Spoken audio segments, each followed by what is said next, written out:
MegaBonk, a game that looks like it was designed by a committee of sleep-deprived physics majors and one guy who really loves rubber mallets.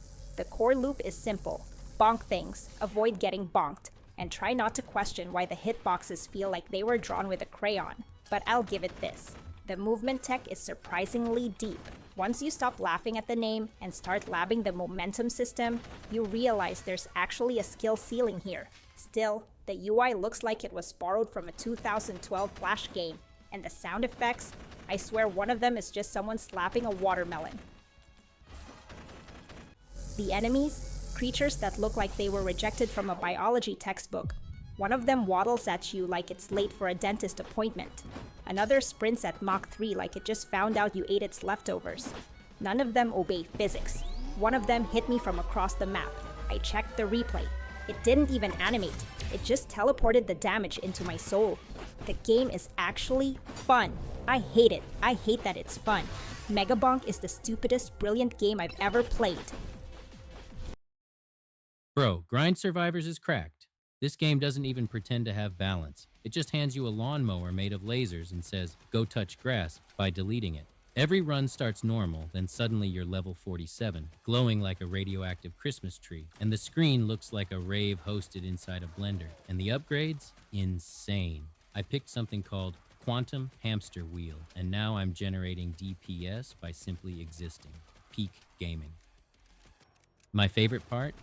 The upgrades stack like the devs forgot what the word balance means. You pick one ability, and suddenly it's evolving into a cosmic blender. You pick another, and now you're generating DPS by existing. I literally stood still for 40 seconds and the game apologized to the enemies. Your game looks like a particle effect factory malfunctioning. And your game looks like a physics experiment that escaped the lab. At least MegaBonk requires precision. Precision? Bro, your character moves like a shopping cart with one broken wheel. And Grind Survivors is just hold you and pray. Exactly. Peak design. Grind Survivors gets a 9.4.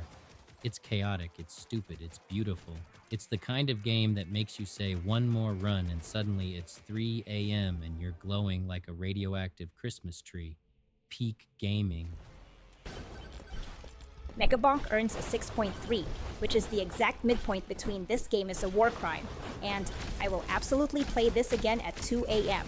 It gains points for accidental depth, unintentional comedy, momentum tech that feels like speedrunning a shopping cart. It loses points for a bonk stick with the reach of a disappointed T-Rex, hitboxes that operate on faith movement that feels like the floor is coated in butter and betrayal.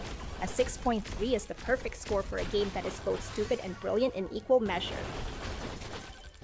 MegaBonk, Zerfar, 6.3 over 10 Grind Survivors. Excali, 9.4 over 10.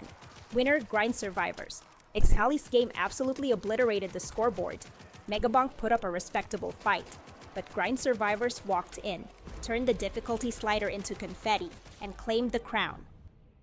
Alright, that concludes today's analysis.